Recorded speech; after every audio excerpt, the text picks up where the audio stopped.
തൃശൂരിൽ ആലപ്പാട് സ്വദേശി നേഹയെ തൂങ്ങി മരിച്ച നിലയിൽ കണ്ടെത്തി. ഷാർജയിലെ ഫ്ളാറ്റിൽ തന്റെ സ്വന്തം കുഞ്ഞിനെ കൊലപ്പെടുത്തിയ ശേഷം വിഭജിക എന്ന യുവതിയെ മരിച്ച നിലയിൽ കണ്ടെത്തി. കൊല്ലം സ്വദേശി അതുല്യയെ UAE ഫ്ളാറ്റിൽ തൂങ്ങി മരിച്ച നിലയിൽ കണ്ടെത്തി. തൃശൂരിൽ ഭർതൃവീട്ടിൽ യുവതിയെ തൂങ്ങി മരിച്ച നിലയിൽ കണ്ടെത്തി. മരിച്ച യുവതി ഗർഭിണിയായിരുന്നു. കഴിഞ്ഞ 1-2 മാസത്തിനുള്ളിൽ നമ്മുടെ നാട്ടിൽ കേട്ടുവന്ന യുവതികളുടെ ആത്മഹത്യാ വാർത്തകളാണിവ. എന്താണ് വിവാഹശേഷം ഇത്രയധികം ആത്മഹത്യകൾ കൂടിക്കൊണ്ടുവരുന്നത്?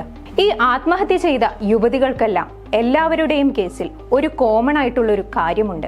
എന്താണെന്നല്ലേ? ഒരുപാട് പണവും സ്വർണവും സ്ത്രീധനമായി നൽകി വലിയ ആർഭാടമായി വിവാഹം നടത്തിയവരാണ് ഇവരെല്ലാവരും. ഈ ആത്മഹത്യ ചെയ്ത യുവതികളുടെ ഓഡിയോ ക്ലിപ്പുകളെല്ലാം ഒട്ടുമിക്കതും പുറത്തു വന്നിട്ടുണ്ട്. അതിലെല്ലാം തന്നെ സ്ത്രീധനത്തിന്റെ പേരിൽ തങ്ങൾ പീഡനങ്ങൾ അനുഭവിച്ചിട്ടുണ്ട് എന്നാണ് അവർ വ്യക്തമാക്കിയിരുന്നത്. എന്തുകൊണ്ടാണ് ഇവരാരും തിരിച്ച് പ്രതികരിക്കാത്തത്? എന്തുകൊണ്ടാണ് ഇവർ നിയമത്തിൽ പരാതിപ്പെടാത്തത്? വർദ്ധിച്ചു വരുന്ന ഈ ആത്മഹത്യക്ക് പിന്നിൽ എന്താണ് കാരണം? വീട്ടിൽ പറഞ്ഞാൽ അഭിമാന പ്രശ്നമാകുമോ? നാട്ടിലറിഞ്ഞാൽ മറ്റുള്ളവർ എന്ത് ചിന്തിക്കുമെന്ന അപകർഷതാ ബോധമാണോ ഇവരെ തഴയുന്നത്?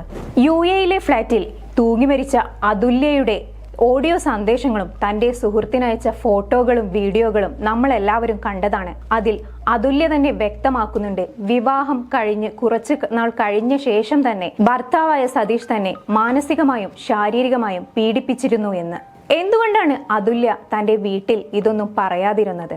താൻ അതുല്യയെ ആക്രമിച്ചിരുന്നു, അടിച്ചിരുന്നു എന്ന് സതീഷ് തന്നെ മാധ്യമങ്ങളോട് പറയുകയുമുണ്ടായിരുന്നു. At the end of the day അവൾ എനിക്ക് ഒപ്പം ഉണ്ടാകുമെന്ന വിശ്വാസത്തിലായിരുന്നു ഞാൻ അവളെ അടിച്ചിരുന്നത് എന്നാണ് സതീഷ് മാധ്യമങ്ങളോട് പറഞ്ഞിരുന്നത്. ഇത് അദ്ദേഹത്തിന്റെ സൈക്കോ നിലപാടാണോ? എന്നാൽ താൻ ദിവസേന അതുല്യയെ ആക്രമിക്കാറൊന്നുമില്ലായിരുന്നു എന്നാണ് സതീഷ് പറഞ്ഞത്. എങ്കിൽ ഓരോ ദിവസവും അടിച്ചു കഴിയുമ്പോൾ പിന്നീട് എല്ലാം ശരിയാകുമെന്ന വിശ്വാസമായിരുന്നോ അതുല്യയെ ഇതിനെതിരെ നടപടിയെടുക്കാൻ തടസ്സമായിരുന്നത്? എന്തുകൊണ്ടാണ് നമ്മുടെ നാട്ടിൽ ഇത്തരം ആത്മഹത്യകൾ വർദ്ധിച്ചു കൊണ്ടുവരുന്നത്? 2-3 വർഷങ്ങൾക്ക് മുമ്പ് വിസ്മയ കേസിൽ തുടങ്ങിയതാണ് ഇത്തരം ആത്മഹത്യകളും പീഡനങ്ങളും. കഴിഞ്ഞ ദിവസമാണ് സൗമ്യ വധക്കേസിലെ പ്രതി ഗോവിന്ദച്ചാമി ജയിൽ ചാടുകയും പോലീസ് പിന്നീട് പിടികൂടി ജയിലിലേക്ക് തന്നെ തിരികെ കൊണ്ടുപോവുകയും ചെയ്തത്. എന്നാൽ പോലീസ് അയാളെ തിരിച്ചു കൊണ്ടുപോകുമ്പോൾ അയാളുടെ മുഖത്ത് യാതൊരു ഭാവ വ്യത്യാസമോ ഭയമോ കാണുന്നുണ്ടായിരുന്നില്ല. നേരെ മറിച്ച് മാധ്യമങ്ങൾക്കു നേരെ അയാൾ ലൈംഗികാസക്തമായ ചേഷ്ടകളും പ്രവൃത്തികളുമാണ് കാണിച്ചിരുന്നത്. തന്നെ നിയമം ഒന്നും ചെയ്യില്ല എന്ന ധൈര്യമാണോ ആത്മവിശ്വാസമാണോ ഇയാൾക്കുണ്ടായിരുന്നത്? നമ്മുടെ നിയമ നടപടികൾ ഒന്നും തന്നെ ചെയ്യില്ല എന്ന വിശ്വാസങ്ങളാണോ ഇത്തരം ആത്മഹത്യകൾക്കും പീഡനങ്ങൾക്കും പിന്നിലും സംഭവിക്കുന്നത്? ഇനിയെങ്കിലും ഇത്തരം ആത്മഹത്യകളും പീഡനങ്ങളും നടക്കാതിരിക്കട്ടെ.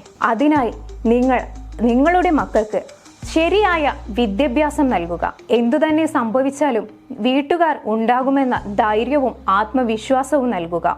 മറ്റുള്ളവർ അല്ലെങ്കിൽ സമൂഹം എന്ത് വിചാരിക്കുമെന്ന അപകർഷതാബോധം അത് ഇല്ലാതാക്കുക. അതാണ് നമ്മുടെ മക്കൾക്ക് വേണ്ടി നമുക്ക് ചെയ്യാൻ കഴിയുന്നത്. ഇനിയും ഇത്തരം ആത്മഹത്യകൾ നടക്കാതിരിക്കട്ടെ.